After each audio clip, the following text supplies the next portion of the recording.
Today is the big one. We have the North Coast 500. 4 bikes, 1 car, while camping, anti-clockwise. Something you're interested in? Stick around.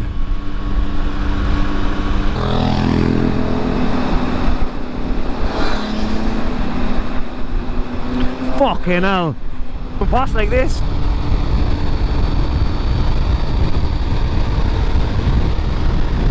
Class.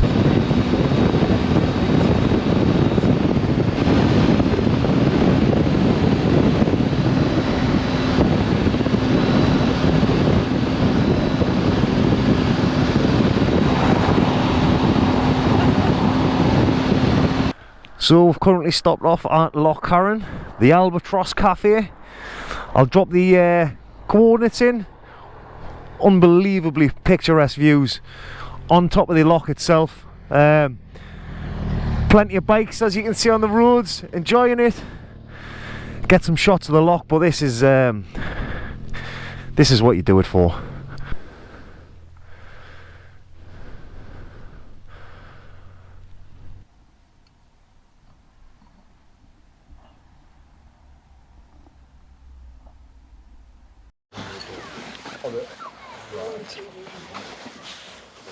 That's us done in the Applecross Cafe. I can absolutely highly recommend the Applecross Cafe in Loch Carron. What an just a perfect spot to stop off, get a brew, everything you need. I've just dropped my panniers off, put it in Mark's car, lighten up the bike, and got to go over the Applecross Pass now. The mist seems to be coming in, looks a bit foggy, but hopefully we'll get some good visibility up there. You driving with these shoes on? What a fucking gangster.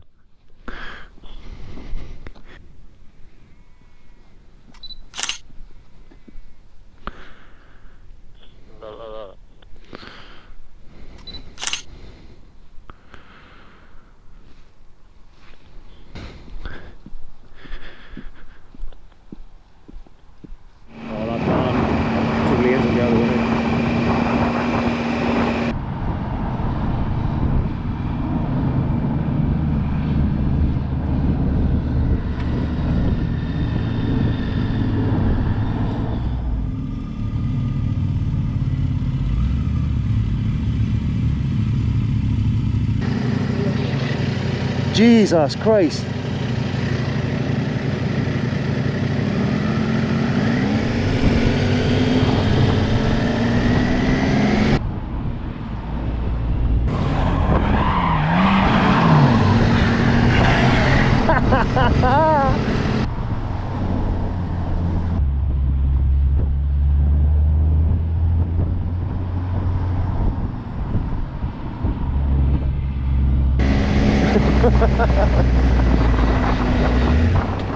So this is the infamous Applecross Pass, and this is the peak.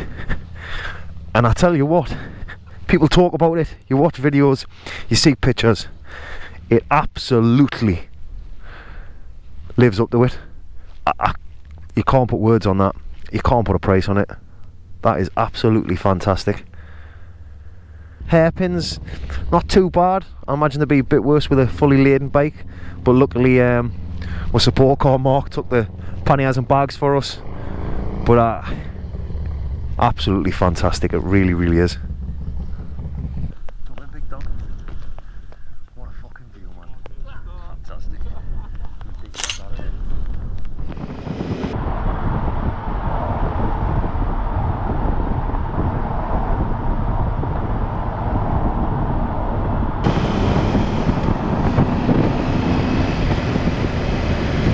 So that's us made it to the Applecross Inn after the scenery of Blackna Bar. We've got a table booked, but we're an hour early, so whether I'll let them in or not, I don't know. But I would gladly do that route once again. I would do that road over and over and over on the bike. It was absolutely fantastic.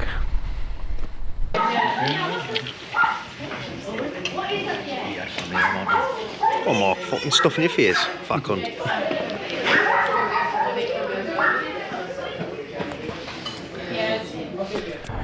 We've sort of stumbled upon, I'll go to the sign and have a look, This is a free campsite. I mean, you get nothing in this world for free, but this is genuinely a free campsite. So this is Larrick Campo Shadley Bain A campsite. I'll drop the link in the description, but look at that. This is what, bed for the night?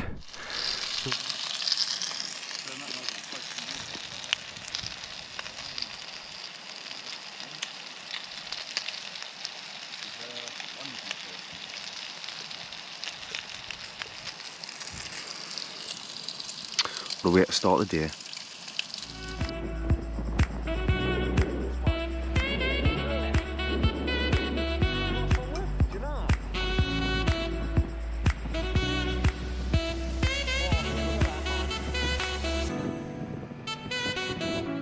Little stop off, Butter by the Sea in Gairloch.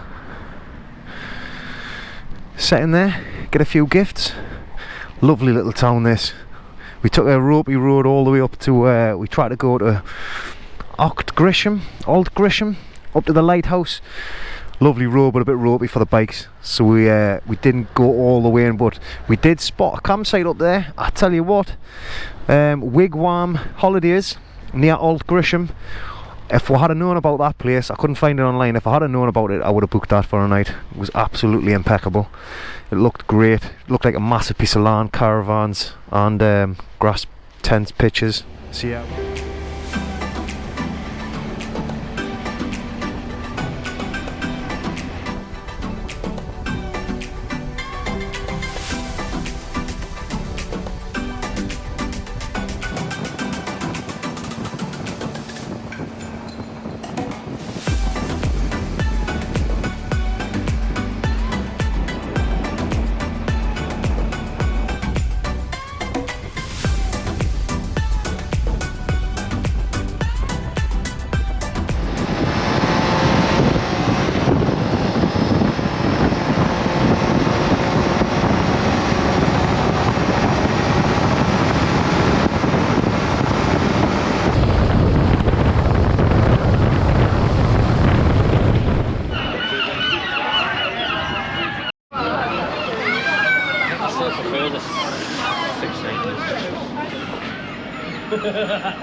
So that's us now leaving Ullapool. Had an absolutely unbelievable fish and chips in the cafe. We're going to go back to the remote campsite down the side of the mountain that we found when we on the way back in. So it's about 20 miles south. Again, we're going back on ourselves, but I really think the campsite's going to be worth it. So head off now, head back there, see what it looks like.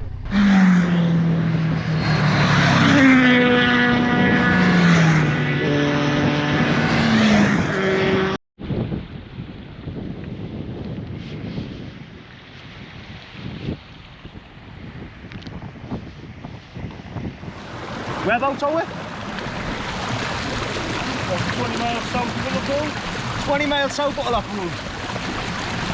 What are these? Are they? No. Back out? So, came back down, didn't we? So this is it. This is bed for the night. About 15-20 miles south of Ullapool. Well, I'll drop the link in the description. River, perfect little river. We had a bath in that earlier, freshen up. As soon as you get in, you warm up. That's the river there. Just some pretty outstanding views. It's on the main road, and it doesn't look like much of a track. But then you get off. I mean, we've got the car and 4 bikes on, 2 adventure bikes, 2 road bikes, so it can be done. But got some steaks, got a barbecue. We actually met the gameskeeper. He came out. He was going to do some hunting, but we were blocking his way. And he was really nice about it. He said it's absolutely fine. He mentioned about leave no trace. He said he's had some issues in the past. People leaving baby wipes and nappies and dumping stuff on the side of the road. The NC500 will just get shut down. We'll toll everywhere if we don't really stick to the code and leave no trace. It's disgraceful if you come out here and you make a mess of it. That was our little wild camp on the night. Didn't leave a trace of anything behind. No rubbish, no baby weights, no nothing. So we're heading off now through Ullapool. We're going to stop in Ullapool for fuel, and after Ullapool we've got a few beaches along the way.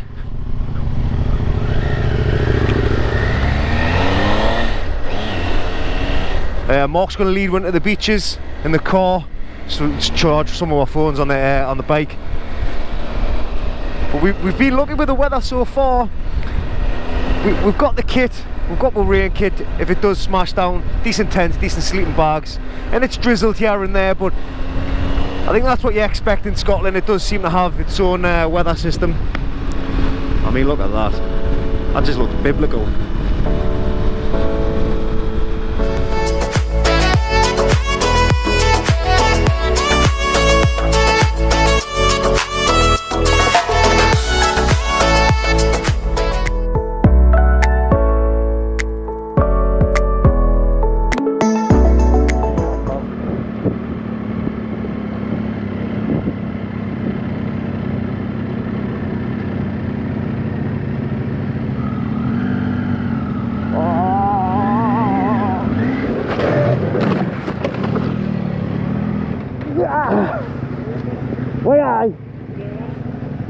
Aye, probably.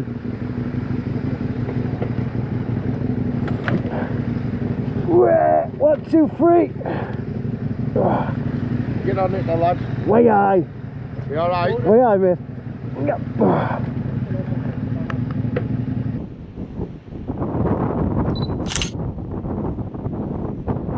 You certainly wouldn't think we're in Scotland.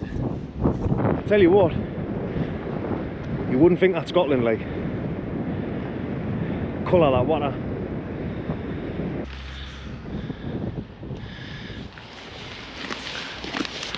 Right, that's the information. Let's go down and have a look at it. Huh? I don't know how it's opened it up from above. Created this cave.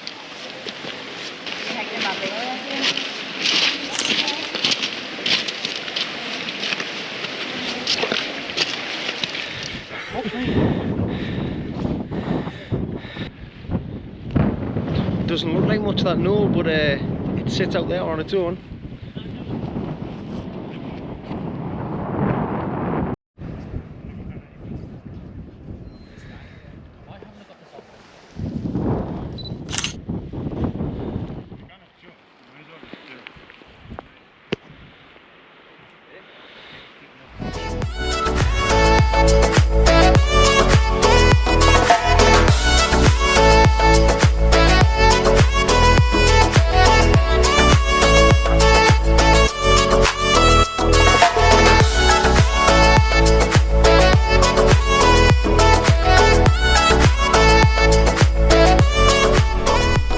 On my right we have Scotland, on my left and across that sea we have Iceland, Shetland Islands. We are right on the north coast now.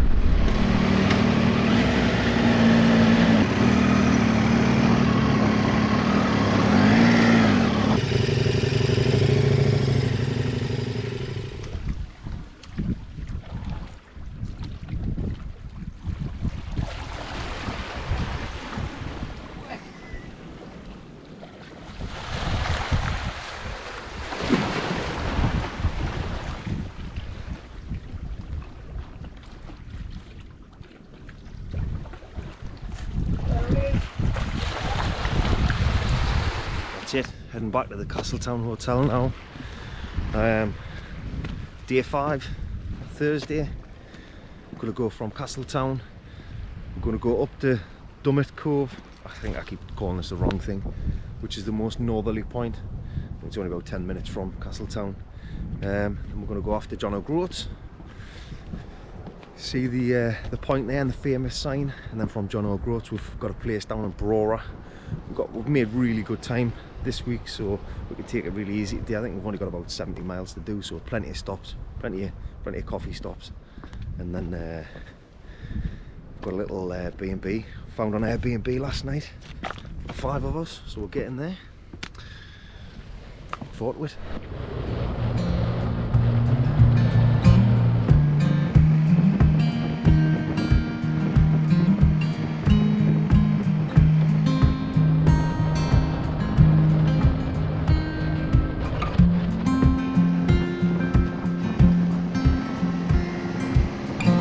So this is it, Dunnet Head, the actual most northerly point of the whole of the British Isles. I won't jokingly push you, Keith. No, I think the poo would come out because it did. I'll hold on to you.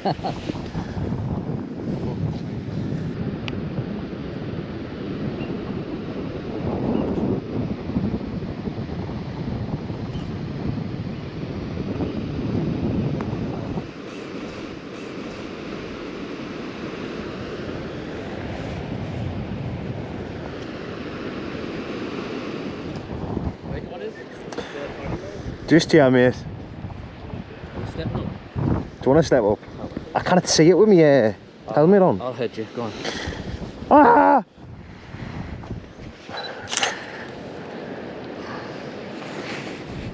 See where my feet are. So that was Dunnet Head.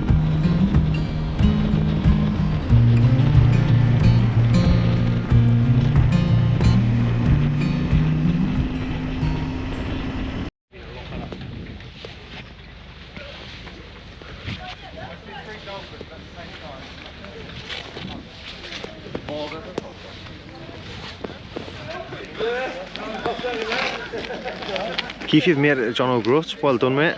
I'm going to go into the brewery and just have a look. Let's go have a look in the brewery. John O Groats Brewery.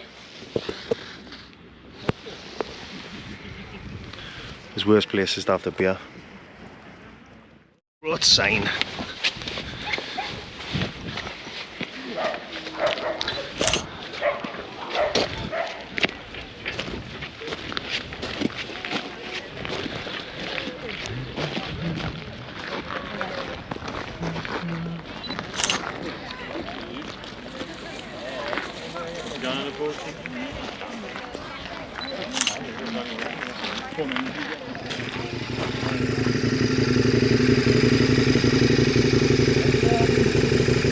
So just south of Wick, we've stopped at a viewing point called the Whaligoe Steps.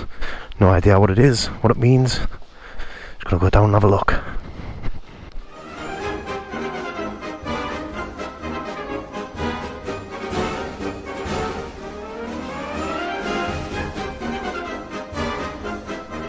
So that's it, Whaligoe Steps, just south of Wick. Quite a climb down, gonna be fun going back up. Oh, nice. I'll go down too.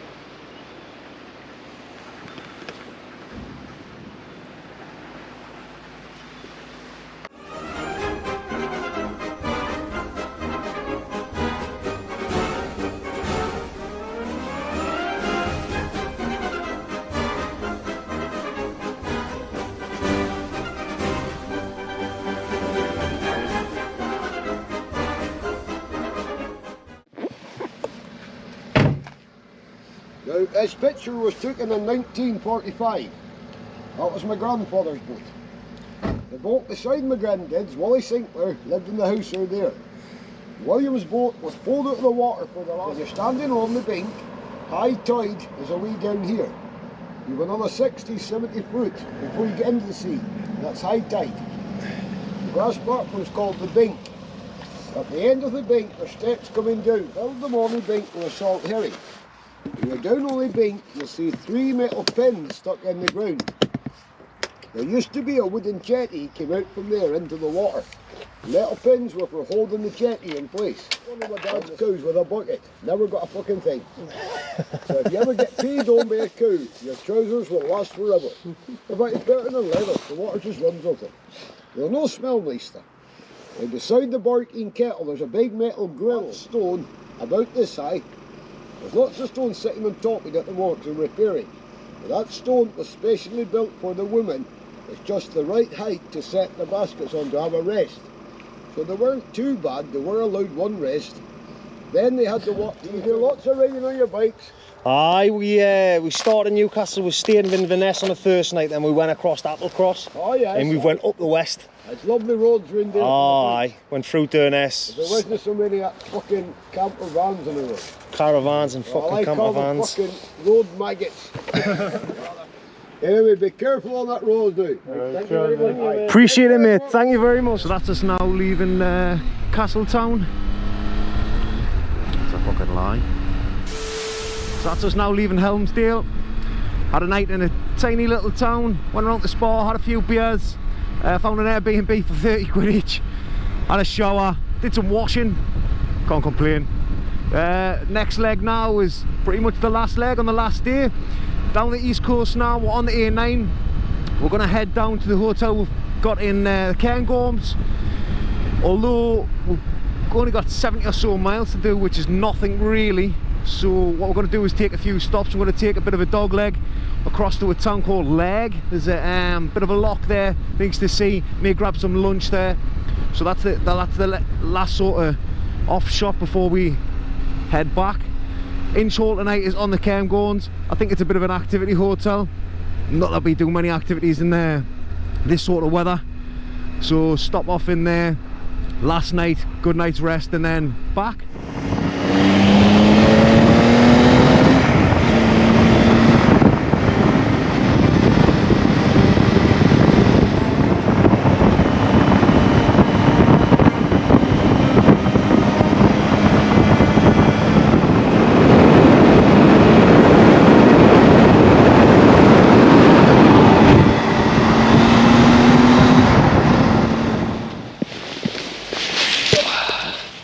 And missing whatever it is. Whoa, that's had a bad day at work, hasn't it? It has it, its back end ripped off on it. Them ducks have been going at it. This is the Pierre Cafe in Leg.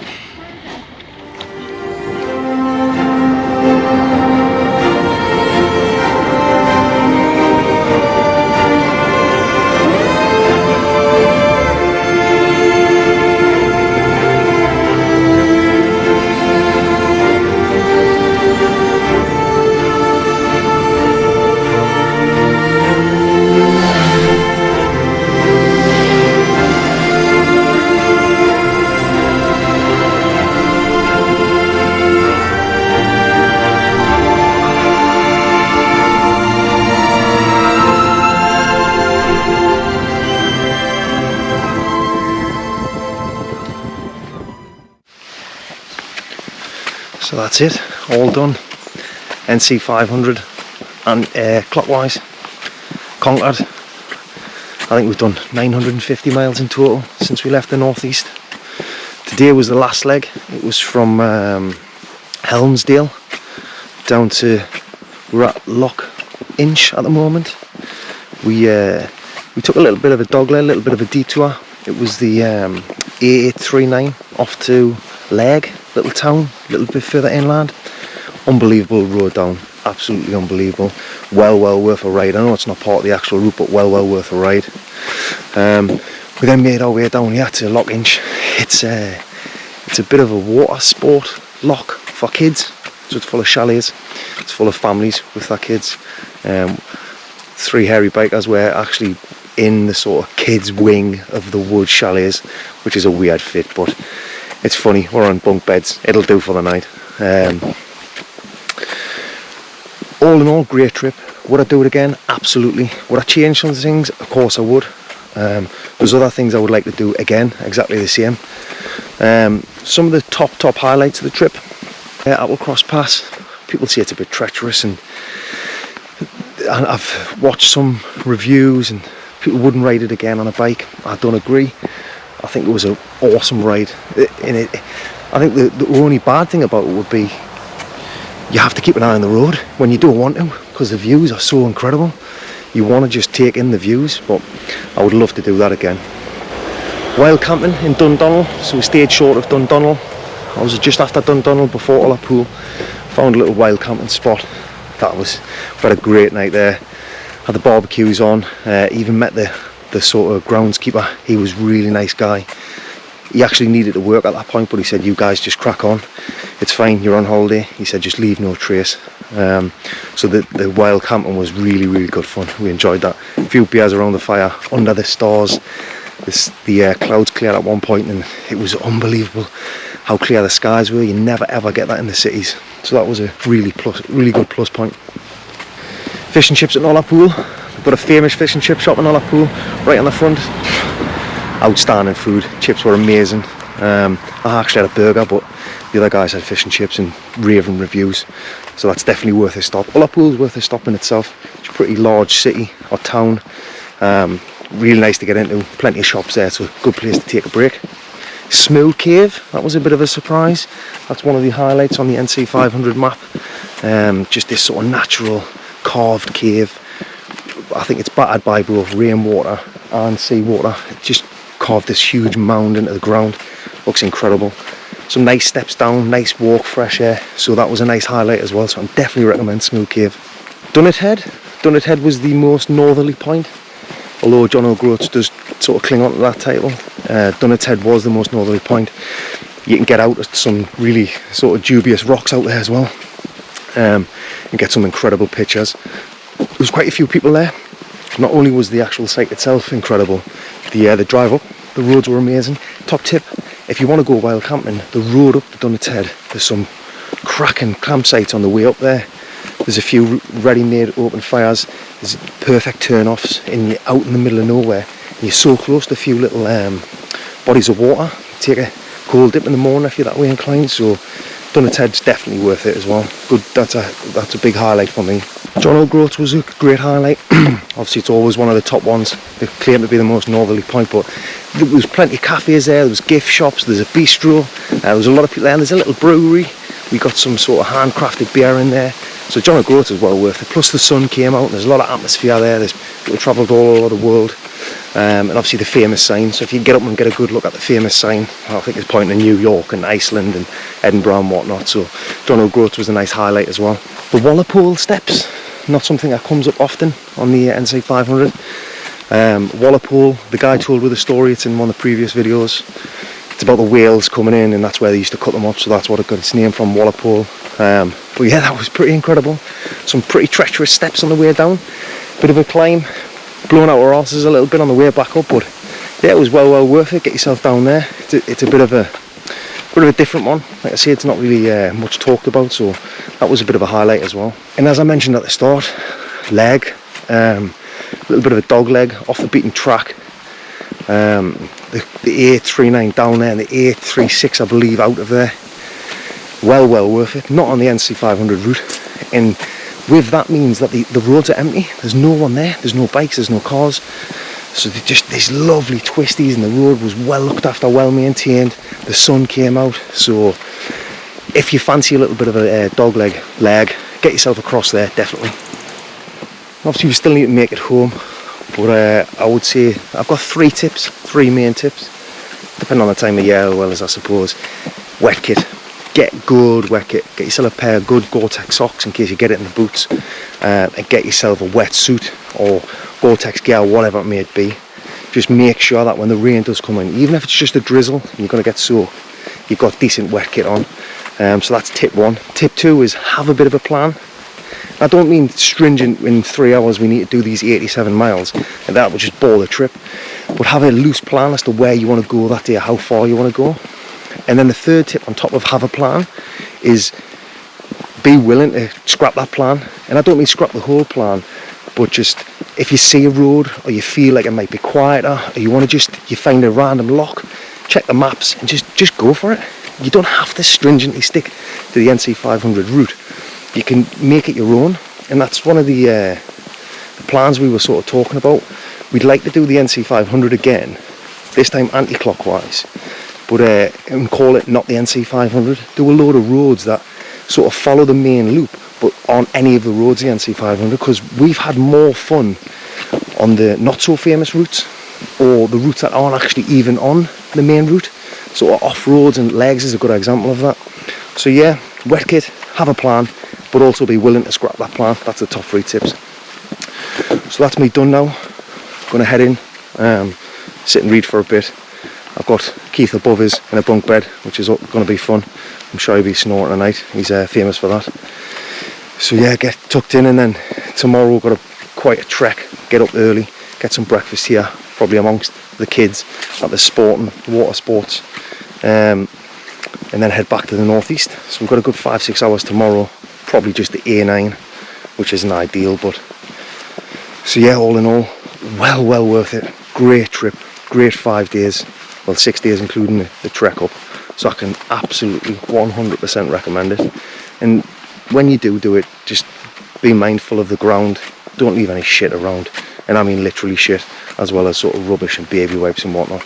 Don't be one of those. But other than that, get on a bike and get up here. This stuff's free. And if you wild camp, it's absolutely free. So can't recommend it enough.